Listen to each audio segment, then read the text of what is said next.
All right, good afternoon, folks. We are here with no other than the one, the only, the living legend himself, Jimmy from Brooklyn. Jimmy, how the hell are you?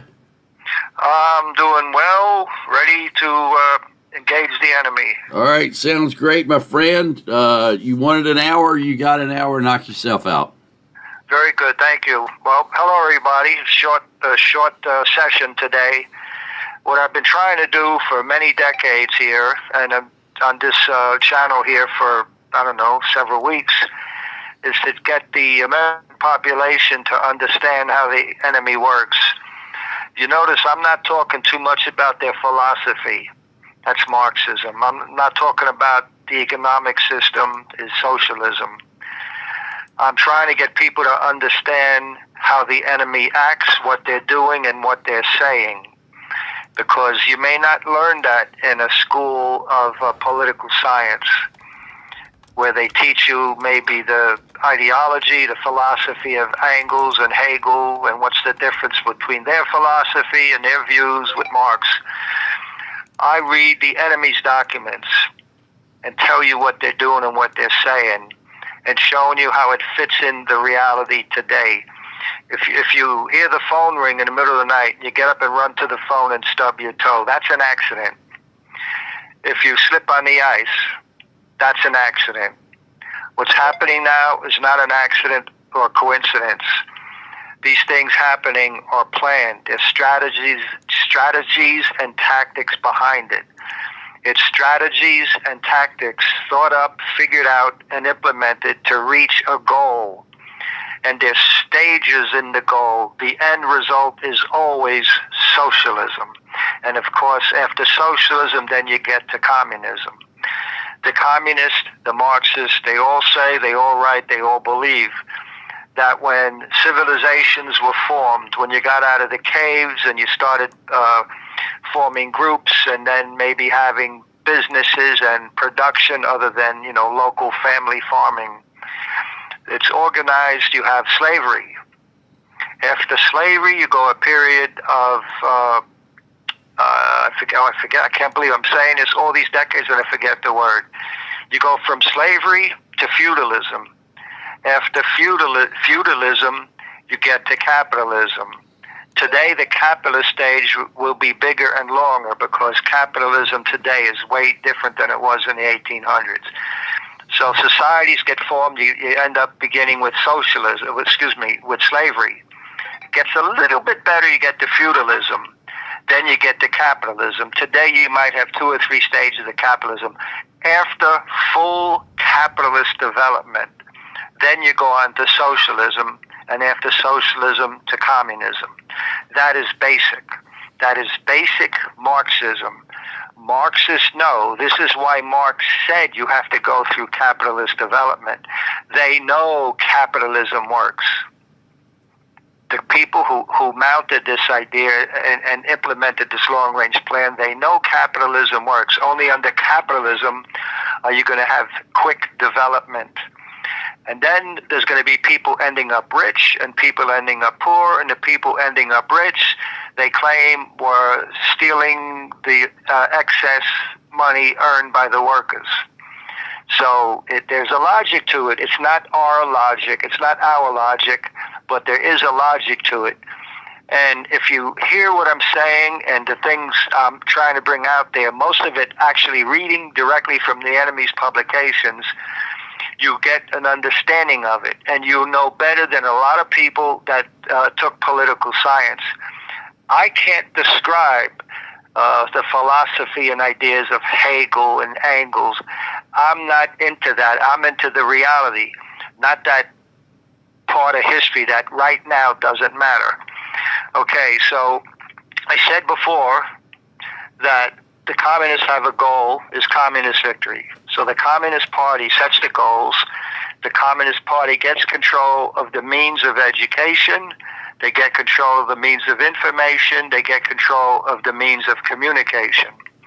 They shape how you think and feel. They write all over the place that they have the ability to move tens of thousands, hundreds of thousands, millions of voters. The only way they could do that is getting control of the culture and the means of information, communication, and education.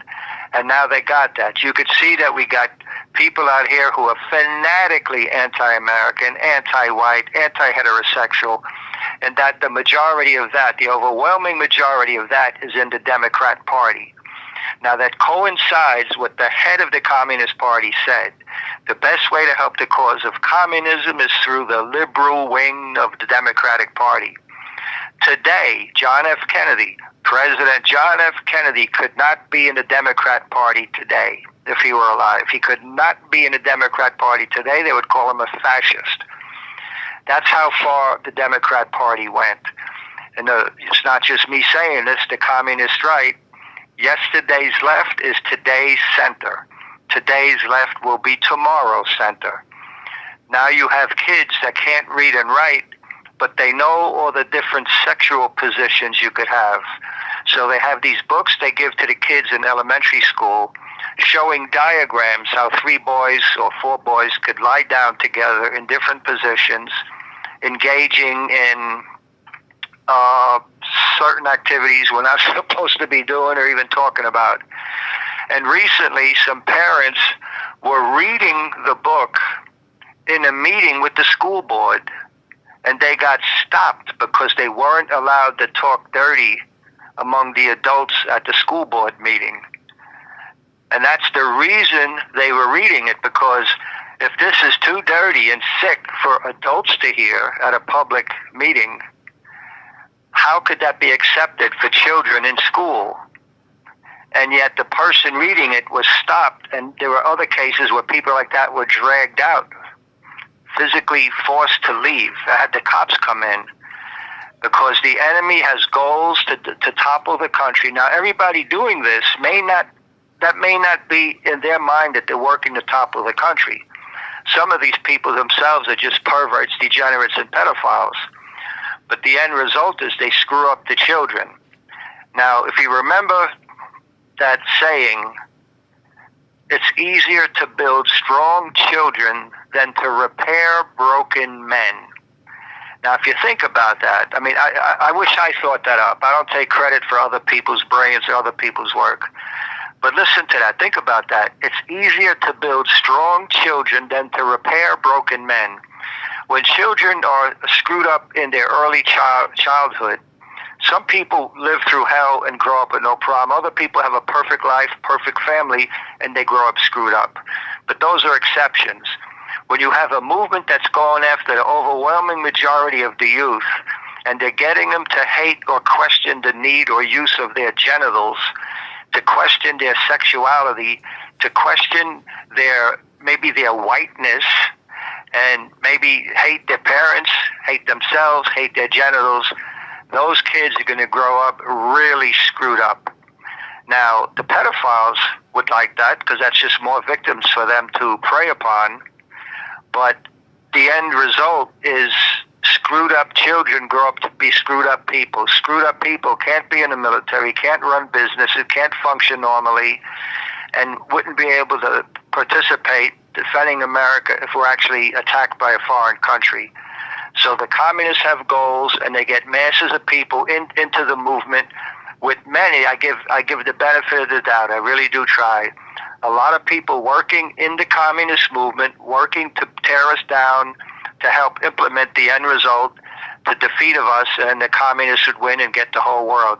A lot of people working in that may not know what they're doing. But the end result is we got to keep an eye on the children and what they're doing. Now, for some people who really question whether they're really after the youth, the Communist Party in the Soviet Union put out publications how they work on the youth in their country. Now, in the Soviet Union and communist countries, they don't work to destroy the youth. They destroy the youth in countries they're trying to topple.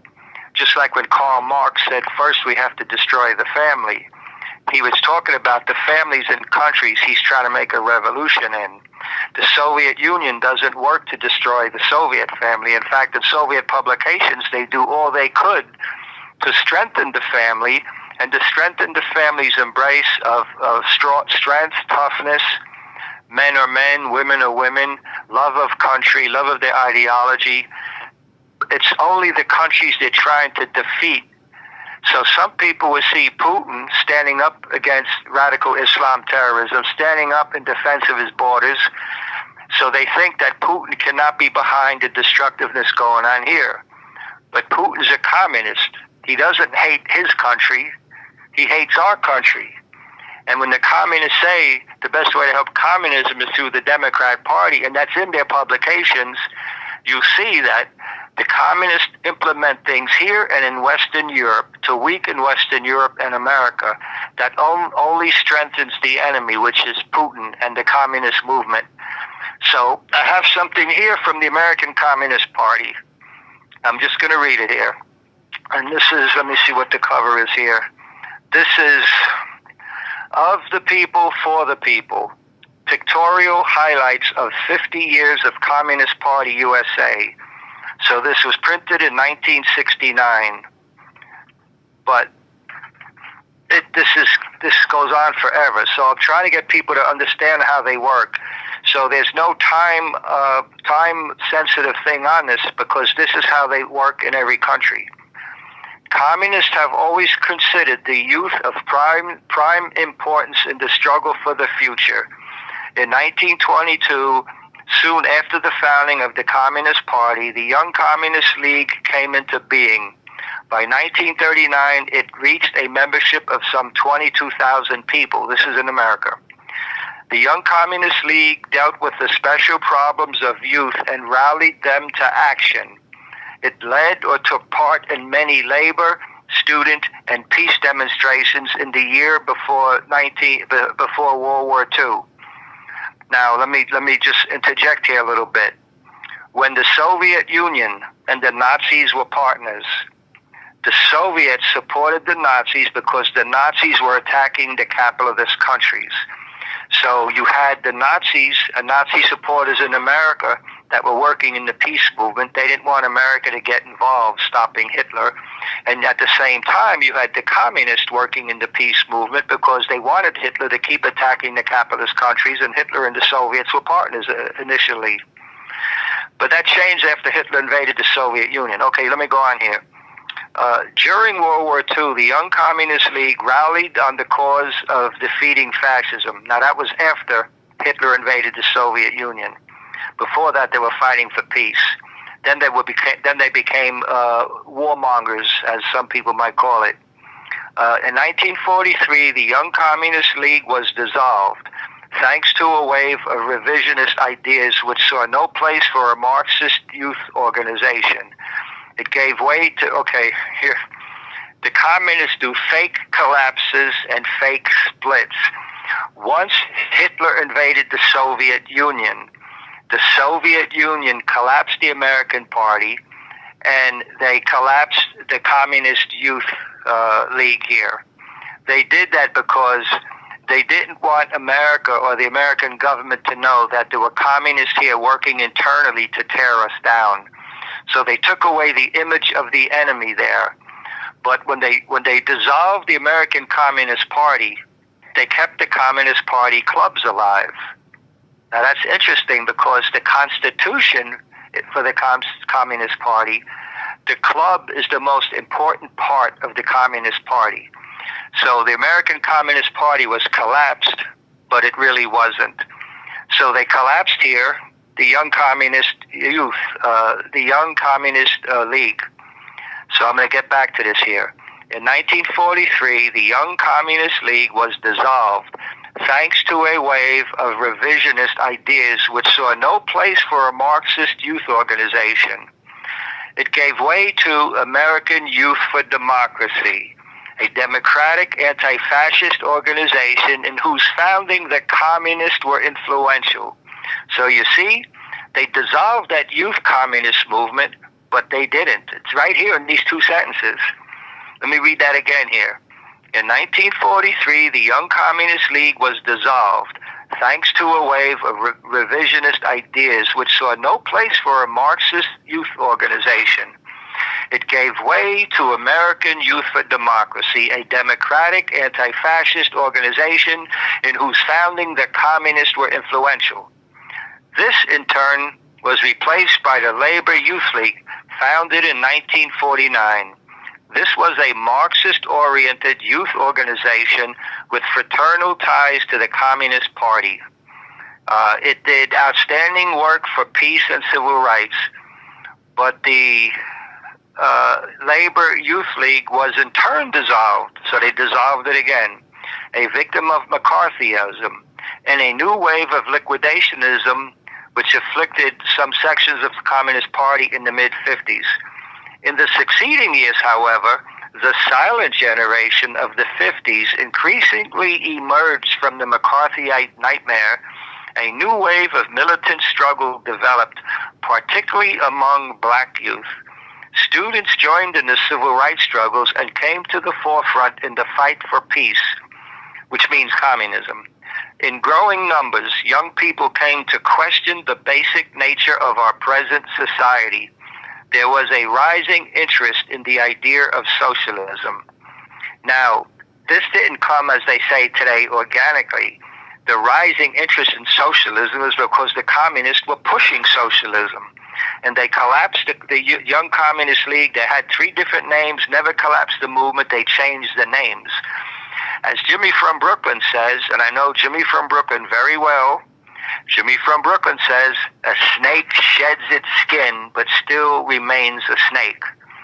So here, the Young Communist League had 3 different names. It was still communist. They just changed the name, but it didn't change. So like a snake sheds its skin, but still remains a snake. The Cheka, the NKVD, KGB, FSB, there were like 5 or 6 different acronyms for what we know as the KGB. So there's no change, they just change. It's like if you change your name, you're still who you are. New youth organizations of various kinds sprang up, embracing both black and white youth. Among these were the W.E.B. Du Bois clubs. W.E.B. Du Bois was a black communist American. Among these were the W.E.B. Du Bois Clubs of America, a Marxist-oriented youth organization giving leadership to young people moving toward the left and toward socialism. In February 1970, in keeping with the continued growth and development of the left, the W.E.B. Du Bois Clubs were replaced by a new Marxist-Leninist youth organization, the Young Workers' Liberation League. It is dedicated to the proposition enunciated by V.I. Lenin.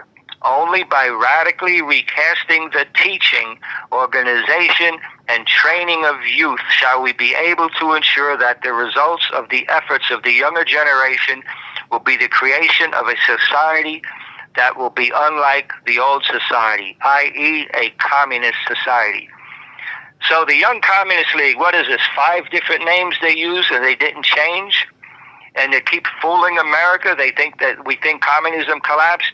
And what I read the other day, when I gave one of my presentations here, I read you, so we defeated communism, according to the media conservatives, and the communist and Soviet press says Gorbachev was taking away the image of the enemy to strengthen the socialist, meaning communist forces in a capitalist country. So we defeated communism, but now there's more communist countries in the world. We defeated communism, but there's probably more communists in America now. Definitely there's more communist influenced people now than ever before. And just like Iran has proxies all over the world, Iran itself had been a proxy of the Soviets. There was the American Communist Party, controlled by the Soviet Communist Party. The American Communist Party worked against the Shah of Iran, put pressure in America to cut off aid and support of the Shah, which was like a king in Iran. The Soviet goal to topple the Shah, who is a bulwark of Soviet expansionism in that area of the world. So the World Communist Movement united, they make a real strong effort. They got able to topple the Shah of Iran. And ever since that, Iran has been led by radical Muslims who were influenced and working with Soviet Muslims, KGB Muslims. And now we're in this war here where the Muslims in the country, in our country, are attacking. The world is possibly on the verge of a major upheaval. And the communists here already showed they're willing to go on the street and attack ICE. attack the police. They're willing to have your children's genitals mutilated. You got people teaching against whiteness. We are in a hell of a fix here. So I hope people, as I'm reading these things, they understand a little bit more about it. And as far as the communists getting influence in the media, in 1986, this is Gorbachev. Now, when I read the Congress, they're actually talking about the Soviet Congress, okay? But it could be the American Congress because it's the same thing. So when I read this, I'm actually going to read it word for word. And you get to see how the communists think and work. Not the philosophy of Marx or Engels. This is how the communists actually work. The Congress notes the growing role of the mass and propaganda media in promoting the party's economic strategy, its social policy, and in cultivating the socialist consciousness. It regards television, radio, and the press as powerful vehicles of publicity and instruments of public control. We must use the mighty ideological potential of television more effectively and heighten the impact of the entire propaganda and information complex. Its material facilities must be expanded. And it goes on and on and on. It is essential to resolutely update the methods used by the unions of creative workers and cultural institutions in their activity, to fill it with profound ideological content. I go down further. It is essential to perfect the organization of ideological work, to see to it that all leading cadres take part in it. And, well, it goes on, but the pages fell apart. I don't have time now to fix it up. So here I showed you how they work in the youth. I show you how they work in the media. Now, I have here, and I said before in my little presentations here, it's always good to have a pen and paper handy. It's not easy to be typing things on your phone, so it's good to have a pens and paper here handy to take some notes.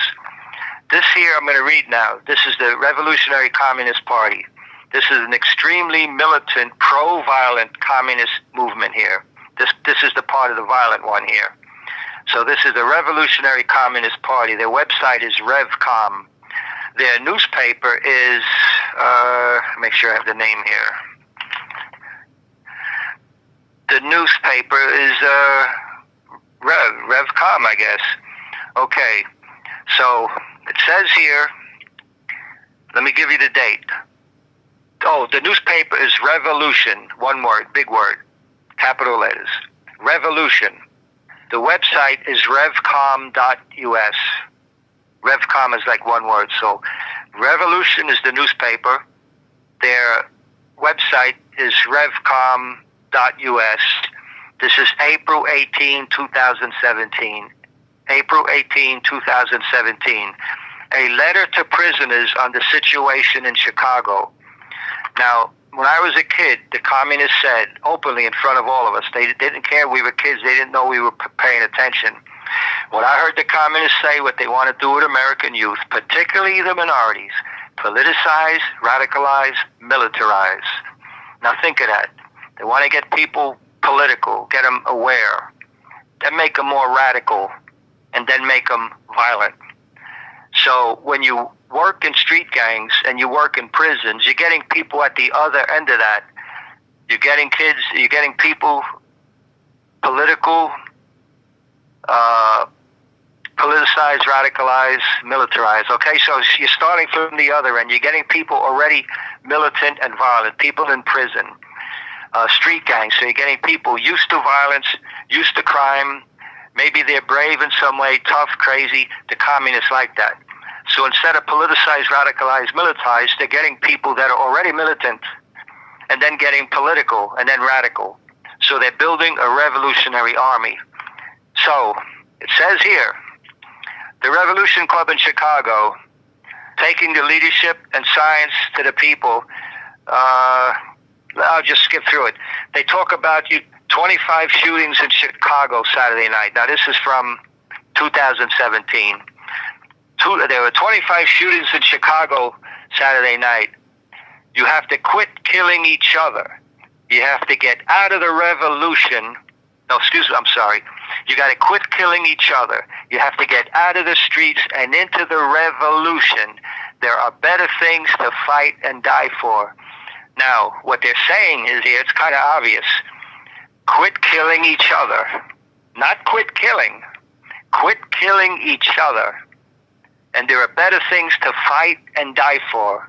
In other words, don't kill each other.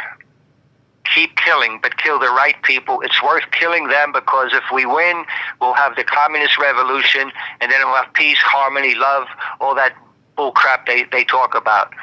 This is extremely dangerous. So they work in street gangs, and they're working in prisons. And they have something called the Prisoner Revolutionary Literature Fund. They're asking for donations.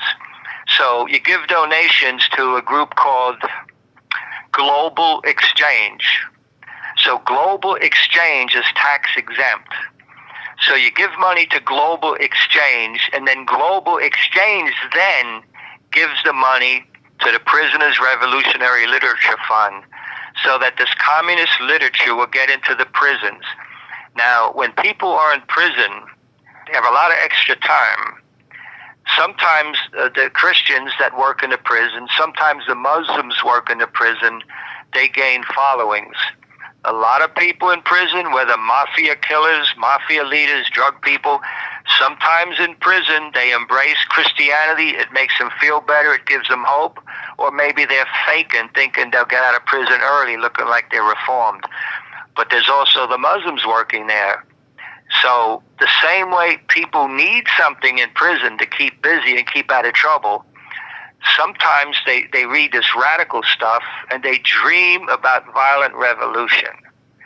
So the communists are exploiting. The communists claim they want to end exploitation of man by man, which is capitalism. So they have to exploit everybody to get to that end result of ending exploitation. It's like circular insanity here. But think of the danger of this. I worked with ex-convicts. So some of these guys were crazy tough. Then they go to prison and lift weights for 20 years. So if they're killers already, and then they come out 10 times stronger, maybe meaner, maybe tougher, and they picked up things from the other prisoners. I mean, a pimp in prison will tell the guys he's buddies with, when they come out of prison, they'll know how to do it. So this is a very dangerous situation. Now, one of the people who are funding this is George Soros. Now, Soros could claim he doesn't know because he gives money to the Global Exchange, which is tax exempt. That's a legitimate, that's a charity. But they then pass the money to the Revolutionary Communist Party. So Soros could claim he didn't know. But at the same time, Soros is funding this, organizing street gangs and killers. His district attorneys are not locking these people up in the street, and they're letting them out of prison early. Now, this is just a big stream of coincidences that a guy that produces nothing but got wealthy, probably with tips and insider information, because when you're working in cahoots with groups like the KGB, it's like having mafia connections. They know the weak spots. They know the people they corrupted through drug trade and crime. So Soros somehow became fabulously wealthy, and he's using that money to tear down America. So it's obvious. It's obvious. You may not be allowed to say it, but it's obvious. Soros is an extremely dangerous communist. He's one of the most important, most dangerous persons or people in the world, particularly to America. They know if America falls, they'll get the whole world. So when you create the chaos they're doing here, so at one end you got the communists, the Soviets, through Castro and other groups, China the last few decades, flooding us with heroin, fentanyl, and all kind of pills, all kind of hallucinogens. Some of it is legal because it's you can't outlaw a drug. You have to outlaw a drug by its chemical makeup. So when you make a hallucinogen and then you outlaw that particular one, they just tweak it a little bit. And then you have to make a law for that specific. So the drug thing is very dangerous. So between the drugs, the crime, recruiting people in prison, teaching people to hate white people, teaching against world imperialism, and America's the leader of world imperialism, This is a building internal threat connected to the foreign threat. So God forbid we get in a real kind of war with Russia and China, two communist nations. They have the internal enemy here. You saw what they were able to do in the Floyd riots. They were able to get people out in the street, attack the police, burn down stations. They blocked the entrance and exits of a police station and set the police station on fire. So you have a president who is close to the weather underground terrorist. You have another president, Bill Clinton, that during the height of the Cold War, Bill Clinton, as a student, as a VIP student, went into the Soviet Union and stayed at the home of the founder of the Czechoslovak Communist Party. And then when Clinton came out, his friend and advisor was Michael Lerner from the Students for Democratic Society, which is a communist group. Now, to us, democracy all sounds good, but the communists call themselves Democrats. And the communists say and write, democracy is ruled by the people, and the people are represented by their communist party. So democratic socialist basically means communist. They have a trick with words. They change the meaning of marriage. So now you see you got this massive movement to radicalize people of color. At the same time overseas, Africa, Asia, Latin America. That's what they write. It's Africa, Asia, Latin America. The communist parties, every country has a communist party, and each communist in every communist party around the world has to influence the masses, mass moods, mass thought patterns. So the communists in Africa teach the blacks in Africa how they are victims of white supremacy and imperialism. Now, Africa had no imperialism from America. It was France, Germany, England. It doesn't matter. It's the white man. So blacks in Africa are taught to hate America or white people. The same with Latin America and Asia. And then the communists send us a virus, changes how we vote. The communists got their guy in the White House. He opened the floodgates to the people from Africa, Asia, Latin America, who were schooled in anti-imperialism, anti-West, and also anti-Christian, and some of them are Christian, the liberation theology, that's particularly Latin America. So this is not a bunch of coincidences. This is not an accident. This is all well thought out and well planned. What I read you here from the Communist Party, how they work among the youth. They changed the name of the Communist Youth League 5 times, but the change meant nothing. I mean, if you owe money, you people listening, if you owe money to the bank or to the for mortgage or a car loan, you can't change your name and not have to pay what you owe. Because even if you change your name, you're still you. You're still the same person. So whether the KGB is called the FSB, it means nothing. The Checker, there was 5 different acronyms, but it didn't mean anything. Just like the Young Communist Youth League changed the acronym 4 or 5 times. The Communist Party, the KGB changed it. It's the same thing over and over. And every time they do it, we think, oh, this is new. It's a break with the past. Khrushchev denounced Stalin. And we thought, oh, Khrushchev is going to be good. Under Khrushchev is when the big changes happen. Because when Stalin died, the communists came in and denounced Stalin because in their view he screwed things up. But the KGB was reorganized and reformed and changed how they operate after Stalin died. This is what the defector, Anatoly Golitsyn, who defected around 1962, warned us about. So what were the changes that happened in the 60s?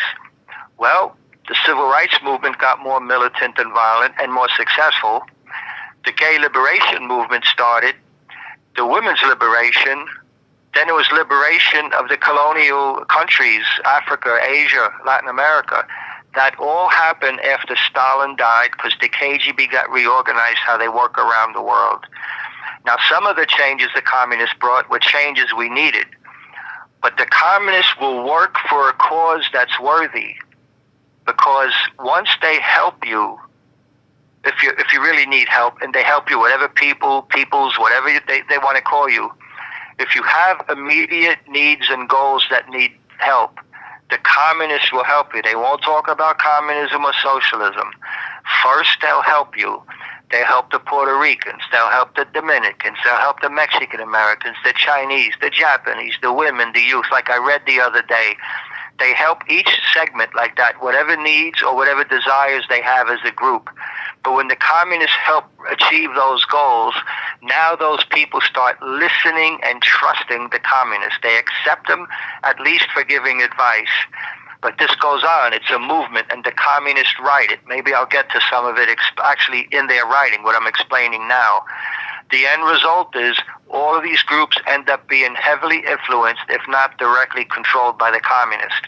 And then this all gets pulled together. When they vote for the party that the communists said is the best way to help the cause of communism. That's the Democrat Party. This is why people who understand this say that the Democrat Party is the evil party and the Republican Party is the stupid party. Because the Republicans have no clue about this. They did in the past. And now they have no clue because they keep saying we defeated communism. Oops. Oh, now there's the Chinese Communist Party. There's more communist countries now. Countries that aren't communist have communist parties in them that are more powerful now. They're coordinated, organized, better now. And the internal problem in the countries is weaker. We have countries where communists run and win elections. If they lose, they step down, usually. Sometimes they don't. Once they reach a certain point, when they lose an election, they won't have to step down because they'll have control of the police commissioners, the DA, they'll have their people in the police, the military, and in the Congress, the Senate, state assemblies, city councils. They'll have a point. Right now, when they don't have the strength, they will step down. They want the illusion that they're not a threat. Gorbachev took away the image of the threat, and it made the threat stronger.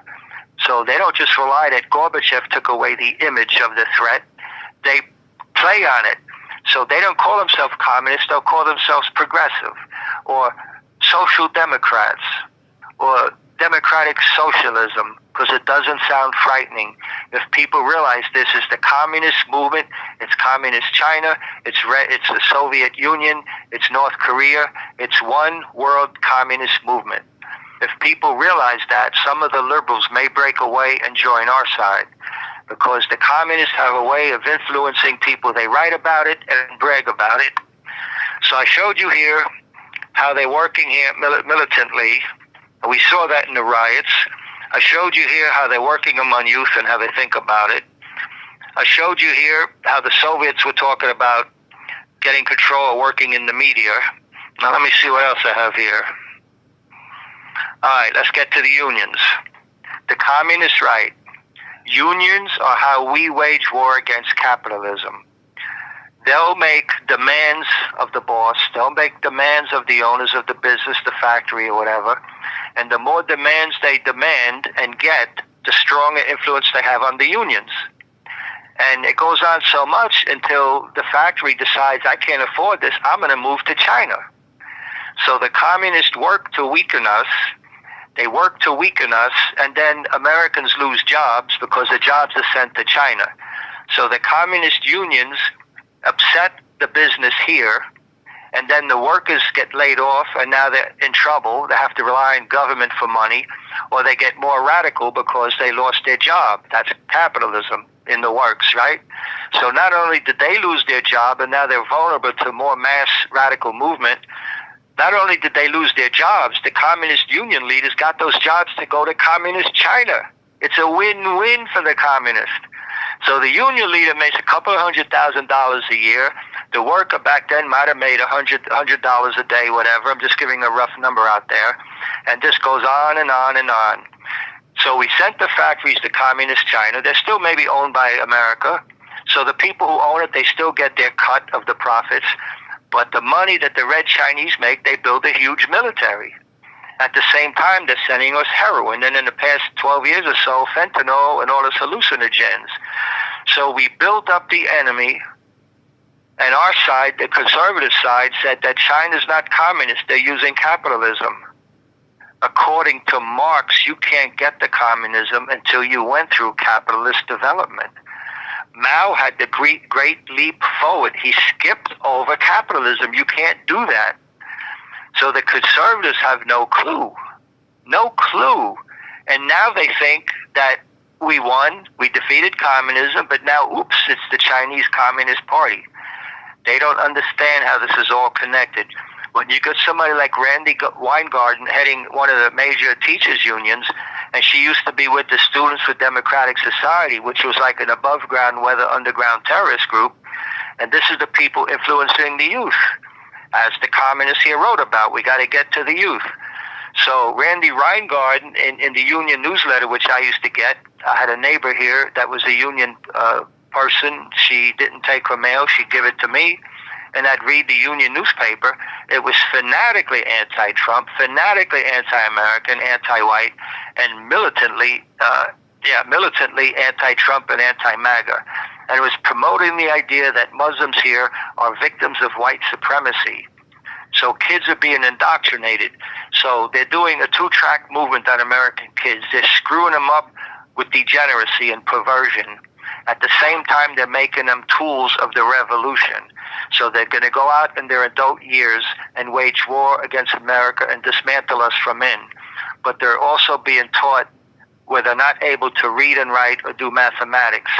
So we're not going to have a functioning society, and whatever we do have is not only not able to function where the rest of the world is smarter and more cohesive.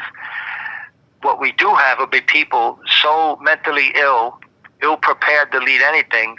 This is destruction. They don't need an atomic bomb to get us. What they got going here, in a couple of generations, it could be over. Look at the mess we're in now, when the majority of youth embrace socialism.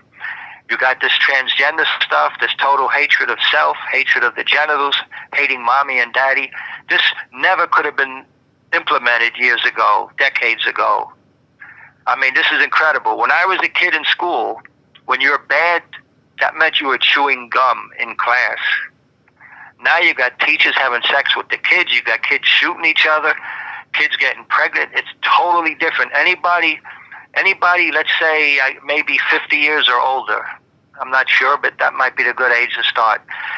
Their age, anybody listening 50 years old, think about what was going on when you were a kid. Actually, 50 years ago is when it kind of started big time, but you know what I mean. The way it is now, you never could have thought it. You never would have thought we could have got to this point here, where you have people in the street protesting against America. We got a political party that appears to be rooting for Hamas and Hezbollah. And you've got the enemy here. You got Americans burning the American flag, and we don't have the Pledge of Allegiance anymore. And kids can't read and write, but they're out in the street rioting, attacking people. White kids hating white people. Nobody ever got black people to hate black people. Nobody would have done it. Blacks would not have fallen for it. Why do white kids hate white people? It shows you the danger of what's going on in the schools. Because you're a kid, the teacher's an adult. The teacher helps you a little bit, they gain influence over you. That's the way the communists work among the blacks, the Hispanics, the Puerto Ricans, the Mexicans. The communists work among them, get them jobs, get them lower maybe the test score you need to pass, increasing welfare, free phone, free health care. They get people hooked on the government. Those people now are permanently going to vote for the government. You get the phone for free, you get the food, you get the health care. Now, food is a weapon. In 1932 to 33, the Soviets went into Ukraine. They confiscated all the seeds, all the grain, all the animals, whatever stored food, whatever bottled or canned food. They took all of that and the farm implements. And they starved to death from 7 to 10 million people in roughly 1 year, roughly 1932 to 33. That's called the Holodomor, which in Ukrainian means death by starvation. That was intentional. Lenin called, in Lenin's writings, which I have, printed in the Soviet Union in English, I got it at the Communist Party headquarters here. You must confiscate the grain and crush the kulaks with the most ruthless terror. It took Stalin to do it, but so people say, oh, that was Stalinism. No, that was communism. Stalin was a communist. They say Stalinism because he has a reputation of being a harsh dictator.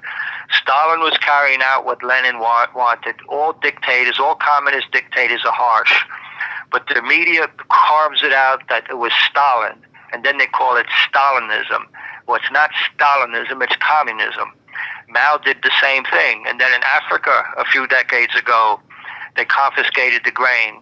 You might have had a famine, but most of it was a man-made famine. So Africa was dying of hunger. We sent huge amounts of food to those African countries. The communists controlling those African countries kept the food away from the regions in their country that didn't support the communist dictatorship. So if they had an area that they thought was rebellious or was not going to accept or go along with communism, they purposely kept the food from those regions. It's like when we had the tornadoes and the hurricanes and the avalanches here a few years ago. When FEMA went down there to help the people, they didn't help people with a Trump banner or maybe an American flag. So even here, food and help it could be denied if you don't think and act right. You could be controlled if the enemy controls your food.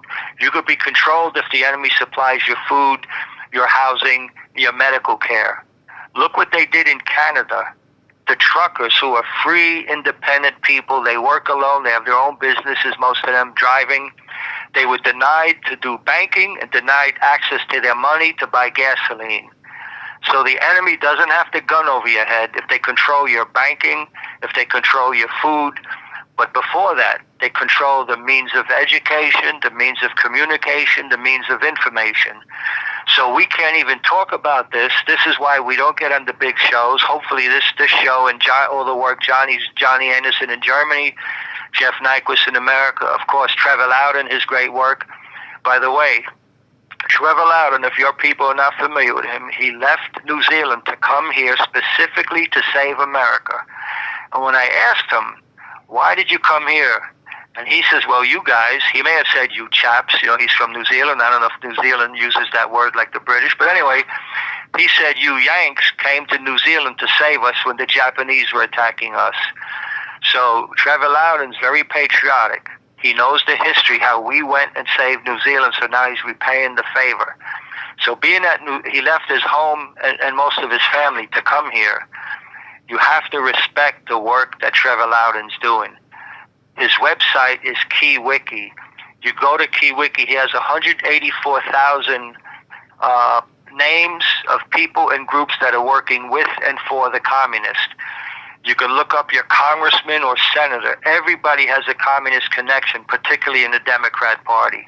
It's exceedingly important for the American people to wake up to the realization we have a worldwide enemy that's smarter than us, stronger than us, and more demonic and strategy, tactics. They have coordination, they have foundations, they have think tanks, they have their best brains, their best scientists working at this. And what do we have?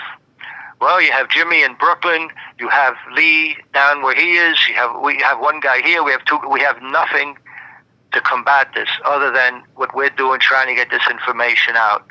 You gotta vote right, you gotta vote conservative, Republican.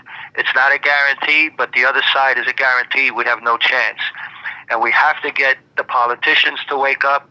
This Pope now, the sitting Pope now, said something like, Christians who start wars should go to confession. Now, what Christian is starting a war in his mind? He's not saying anything about Muslims. He's not saying anything about terrorism. When you finally fight back, if we're being attacked by 47 years, for 47 years, or 150 years from the communists, and now we decide to start fighting back, we're the ones starting wars? This is crazy. This is sick. This is dangerous. Our country is under assault. They're going after your children to destroy them and make them come back home and hate mommy and daddy. They're not going to get married, have a strong family with a lot of children. We're being taken apart. We're not just being destroyed. We're being dismantled piece by piece, strategically. The enemy knows our weak and strong points. In fact, just before the so-called Soviet collapse, around 1984 or 85, the Soviet press was writing that we have to study and research the strong and weak points of anti-communism in order to combat it or turn it around. Well, they don't have to do anything because just 4 or 5 years later, they collapsed. They don't have to worry strong and weak points. There's no more communism.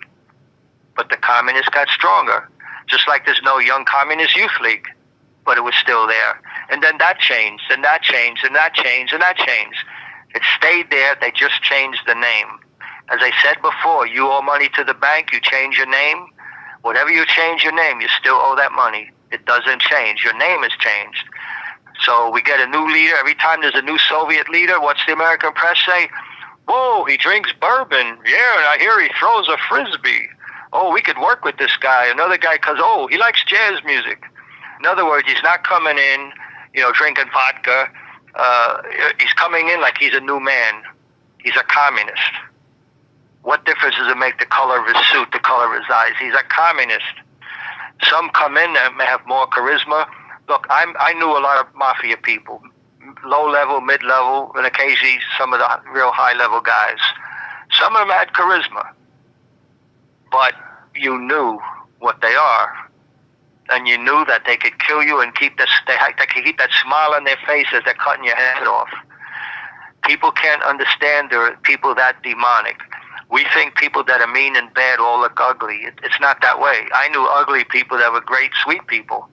Then I knew really good-looking people that were ruthless, heartless killers.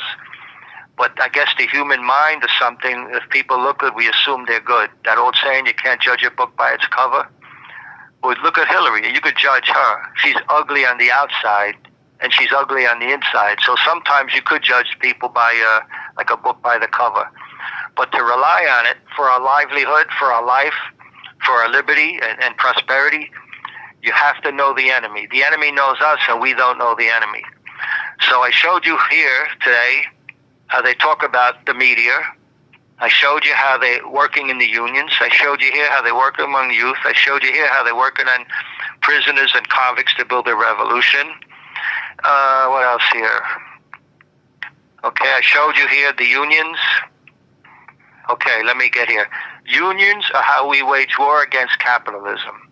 They also write, unions are a training ground for communism. Then they write, unions in America, unions in a socialist America become an instrument of control and implementation of the socialist way of life. Now, we think of unions as something to help the workers. And they do in the beginning until they get control. So first, they're working to wage war against capitalism, to destroy the business, to destroy the economic system, which is going to hurt the workers. And they're also training people for communism, because when they collapse everything, the union leaders will probably going to be the ones in charge of the factories or wherever they're working. But then when they have control, then the unions become an instrument of control and implementation of the socialist way of life. In other words, then they're openly not working for the worker. They're working for the Communist Party leadership when unions become an instrument of control and implementation. Control of who? The workers. Now, people just can't comprehend this. Now, when the communists work among Christians, they write, there's a book I got from the communists. It's called Christian Marxist Unity, because you have Christians that embrace communism. Some of them are still Christians and they believe socialism and Marxism, but a lot of them don't believe in God or Jesus at all, but they know to influence the masses, which the communists stress, you have to influence the masses. How better to influence the masses? What's better if you're a Muslim country? What's better to influence the masses? It's better to be a Muslim leader. Well, it's the same thing in a Christian country. So the communists write, where is it here? I wrote it down so I wouldn't forget it. Christian Marxist Unity. Christians in the capitalist countries must work to undermine its vast economic and political apparatus. So to be a good Christian, you have to work to destroy us from within. To be a good Muslim, you got to attack Western society. You see? And you think you're doing it for God. That gives you bravery, courage, and you think you're fighting with the moral winds behind your back.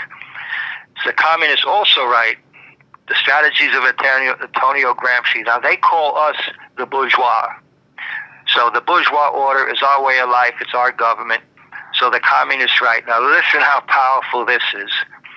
The ideological erosion of the bourgeois order at every level, social, cultural, political, economic, would precede the initiation of direct frontal assaults on the state. So they're writing that they got to tear us down socially. Look at the trouble we had socially. Culturally, look what they did to our culture. Economically, they were working to destroy us. And politically, the Democrat Party is under communist pretty much control. So they set out a broad statement like that. They're going to tear us down, erode us socially, culturally, politically, economically. I don't think you learn that when you take up political science at a university. They'll write about the theories or the writings of Marx and stuff like that. I'm showing you what the communists are actually doing and what they're saying. So I'm giving the truth. It's like I am a war correspondent in the middle of the war. I'm behind enemy lines. So I'm like a war correspondent behind enemy lines giving constant updates. But I might also be considered a whistleblower. I'm among the communists and I'm coming forward exposing them. Yet I don't have any of the protections or rights of a journalist or a whistleblower. When I get threatened, I'm on my own, other than friends. And if God forbid something happens to me, my friends have an agreement. Something happens to me, something's going to happen to other people. But that's not going to help me if I'm hurt. The enemy is extremely, extremely serious what they're doing here. Now let me see if I can squeeze something else here. Okay. Oh. Here's the American Communist Party, the road to socialism. I read some of this the last time I did this, because in here they mention all the groups they work with: Puerto Ricans, Cubans, Dominicans, Chinese, Japanese, labor, youth, LGBT. They work in all of them.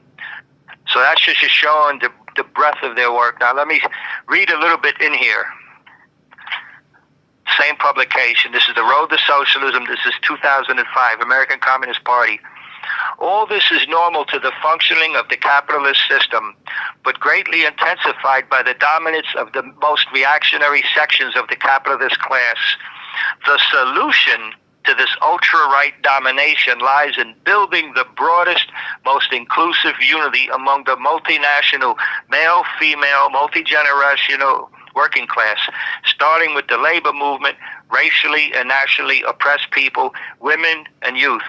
We must unite lesbian, gay, bisexual, transgender, and straight people, professionals and intellectuals, seniors and the disabled, and the mass people's movement, including the peace, environmental, healthcare, education, housing, and other movements.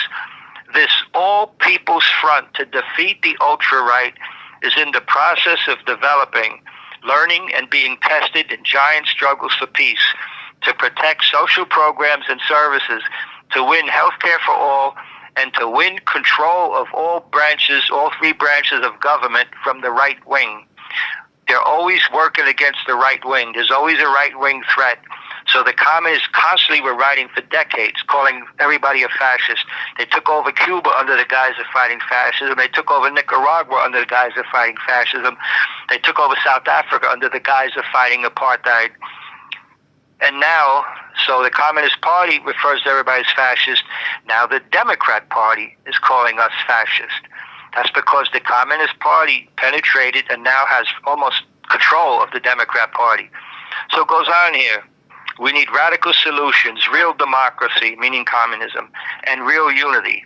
We, the workers and our allies, need to take power from the hands of the wealthy few. Remember, tax the rich? Wealthy few, the corporations and their political operatives. We need real solutions to real problems, not the empty promises of politicians and corporate bosses. We need peace, justice, and equality. We need socialism. That's like onward Christian soldiers. Now here's something else here. Same publication, a couple of pages away. Okay? Now I said how the communists work. They want to get from point A to Z. But before they get to Z, they have to get to B, to C, to D. Maybe they could skip a couple, go. It's a step at a time. It's a process. The struggle for the immediate demands and reforms needed by working people today are essential steps toward our ultimate goals of the revolutionary transformation of society and the economy towards socialism and then communism. The constant battles over issues, large and small, are where workers learn the lesson that more fundamental changes are necessary and that people need socialism to have a truly humane society. We, the working people of the United States, in order to form a more perfect union, need socialism, a system based on people's needs, not on corporate greed. Now, what does this sound like? The mayor's talking about the corporations, tax the wealthy, they're greedy, they're fascist. This is the communist words, slogans, everything coming out of the leading Democrats' mouths and the teachers and all the leadership throughout. And this is worldwide. Let me get something else here. The Communist Party aims for a peaceful transition to socialism. What was that? Oh, the racer was talking in the background, but I just want to let you know your hour's up, so you can talk as long as you want, but I'm here. Yeah, okay. I got a little bit more to do here. Okay. It's the same publication, Road to Socialism, USA, American Communist Party, 2005. Okay. We, the Communist Party, aims for a peaceful transition to socialism based on all forms of mass democratic expression and social action, electoral, non-electoral, to win and maintain working people's power. Our party, with deep roots in U.S. history and culture, with its long-standing principled fight for working-class unity, for civil rights and full equality for all, genuine reforms, and for maintaining and extending constitutional rights, is an indispensable component of the coalition needed to win socialism. The struggle to achieve power and construct socialism will be difficult. The monopolists have great resources and great determination to keep their riches and power. For an organization to play a leading role and develop strategy and tactics, you hear that? They have to develop strategy and tactics that fit the objective circumstances requires Marxist, Leninist analysis on the actual material conditions of society. Now listen to this. This is what I've underlined. It requires the ability to influence millions based on long experience of common struggle and mutual respect.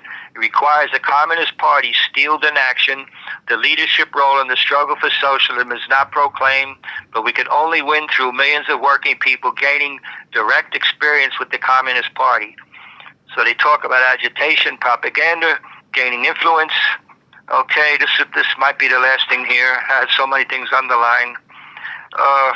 Same publication, different page. The role, okay, they're going to lead you step by step, but the end goal is always socialism and communism. But they don't push that openly. They got to get you there step by step, and then you finally realize that's the only solution. The role of the Communist Party is to guide the struggle of the working class to its ultimate to its ultimate aim of winning working class political power and socialism. In the stages of struggle that lead to that ultimate aim, the Communist Party combines political, economic, organizational, and ideological struggle, the exact nature of which changes along with changes in the struggles and in the balance of power. The role of the party during each stage of struggle leading up to socialism is to combine participation with the millions in struggles where they are at. Okay? They're leading people to what they need. When those needs are met, they're going to go for the next need. And eventually the people are going to realize, hell, we just got a socialism, we get everything solved. The role of the party during each stage of struggle leading up to socialism is to combine participation with the millions in struggles where they are at, agitation for the next phase of struggle, and propaganda for socialism, linking activism in the struggles of the present with the preparations for the struggles of the future. This is a movement. It's a movement. It's about process. Okay, I got to get more in here. I just can't let it go without getting this stuff in here. My eyes getting blurry. I got the heat on and now my eyes are drying out. When the strategic goal of a major defeat for the ultra-right has been achieved, shifting the balance of forces, the focus of the class and democratic struggle shifts to the next goal of radically curbing the power of the transnationals as a whole. In this stage, the entire transnational capitalist class is the main enemy, and all sections of transnational capitalism are opponents. This coalition will work to build a mass people's party free from any domination by any monopolies, which has the goal of winning a government free of monopoly control.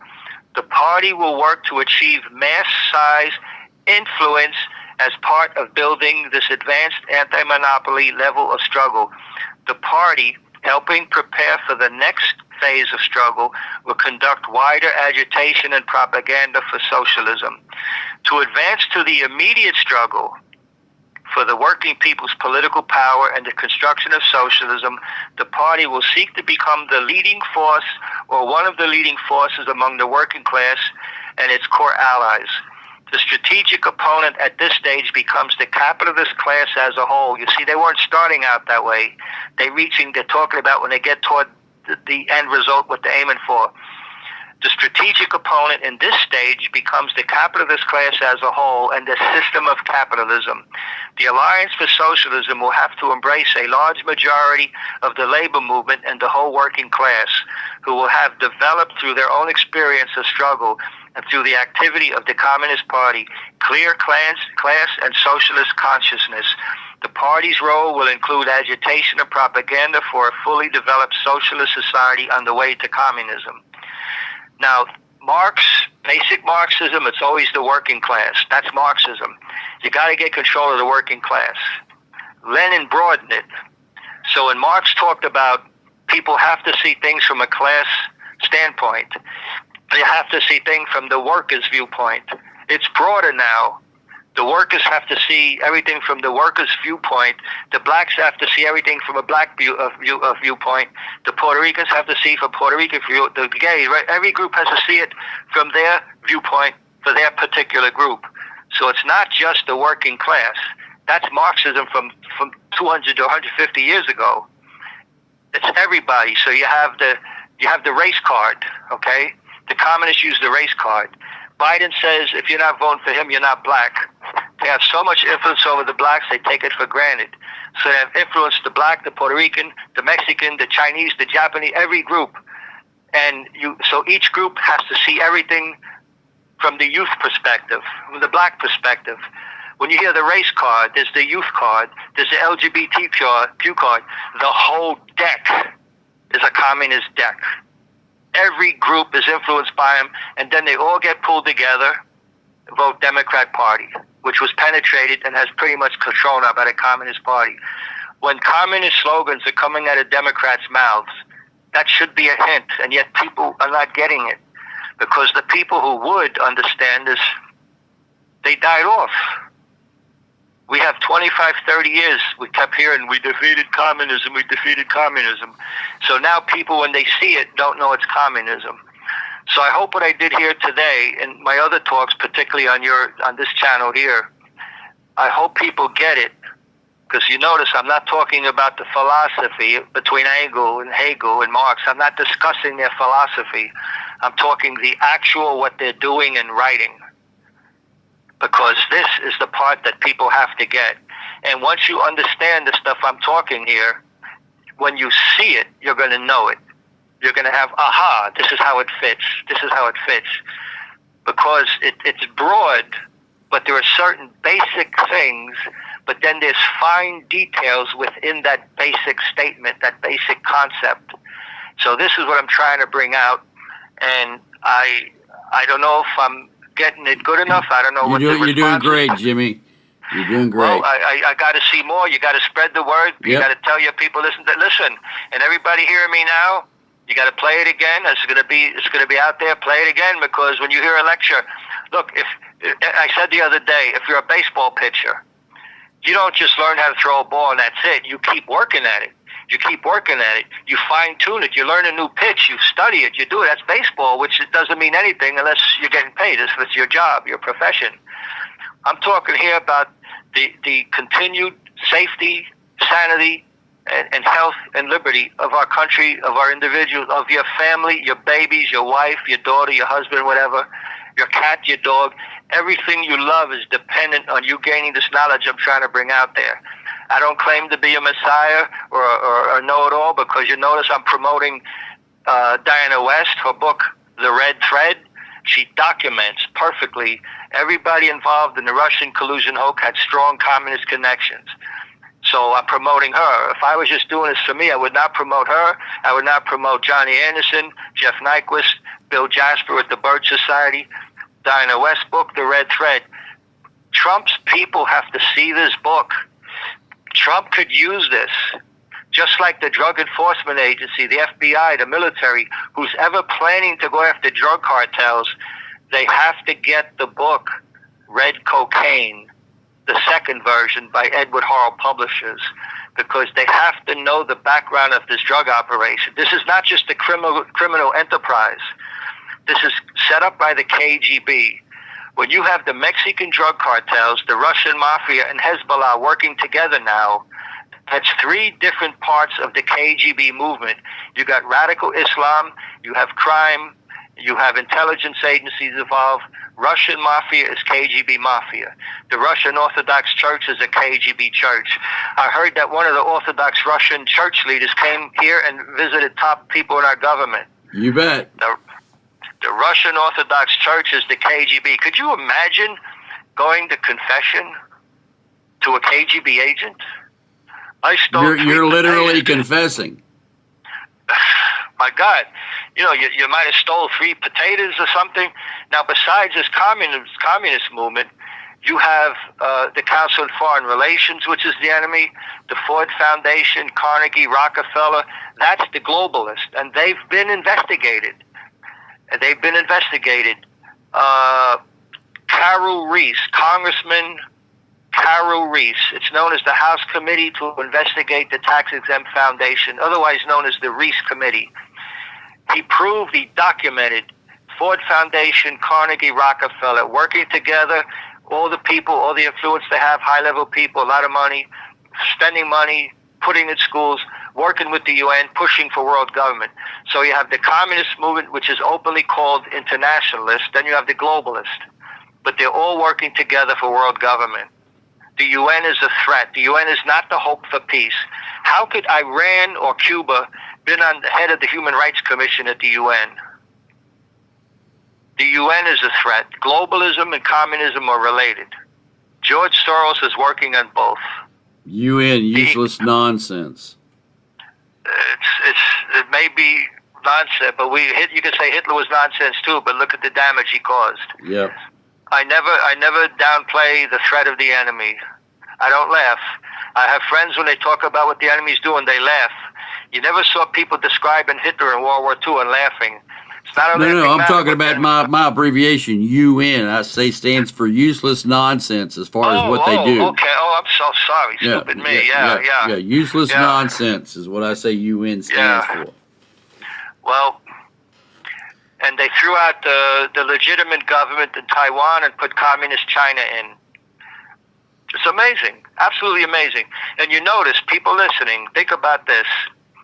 The Muslims and the Democrats, the Muslim terror is defended and protected by the Democrats. The Muslims are riled up. They were fighting against Hezbollah or Hamas. So some of the people that may not be radical are now mad that we're attacking Muslims. But none of them are complaining or do anything about what Red China is doing to the Muslims in China. That's an actual genocide going on. They're doing operations on the women so they can't have babies, and they're forcing intermarriage between the Chinese men and the Muslim women in China, the Uyghurs. This shows you that the radical Islam and the communists are connected. It's not a recent thing, the Marxist Muslim. This goes back over 100 years. Lenin was dealing with the Muslims back in 1920, 1921. I have it in Soviet publications. So if these people were really worried about the plight of Muslims, the only Muslim place that's really in a bad way is the Muslims in China. And there's nobody trying to help them. Just like the people who complain about slavery hundreds of years ago. There's slavery now in Africa. Muslims that are black are enslaving Muslims that are Christian. This is going on now, today, yesterday, today, and tomorrow. So there's nobody now fighting against slavery. They're fighting about slavery in America. And there's nobody worried about the plight of the Muslims in China. So you see the Muslim and the people who protect the Muslims, the blacks and the people who constantly talk about slavery, That's only to make revolution against America. If they really cared about blacks, why don't care about the blacks in Africa now who are suffering? They're being murdered. It's amazing. We have all the evidence here. I just wish some of the conservative media people would talk about it. They're in the way. They're blocking the information, the masses. The communists could reach the masses. We can't. But we're trying. So pass the word, people. Pass the word. What you're learning here, repeat it, play it again, have your friends, spread it out. Each person has to go out like a evangelical preacher. Spread the word. That's the only way, from the bottom up. We're not reaching the top, so from the bottom up, we got to build a movement of information. We're heading for major, maybe an out-and-out open war. Oh, yeah. Conflict. Well, anyway, I'm glad you give me the chance to talk. I hope people understood it and appreciate it. They do. We'll keep doing it. I got to go now. Thank you, Lee. Everybody else, God bless you all, and get involved and teach your children. Watch what's going on in the schools. All right. Thank you, Jimmy. Thank you. Have a good day. God bless everybody. Right. Good night, everybody.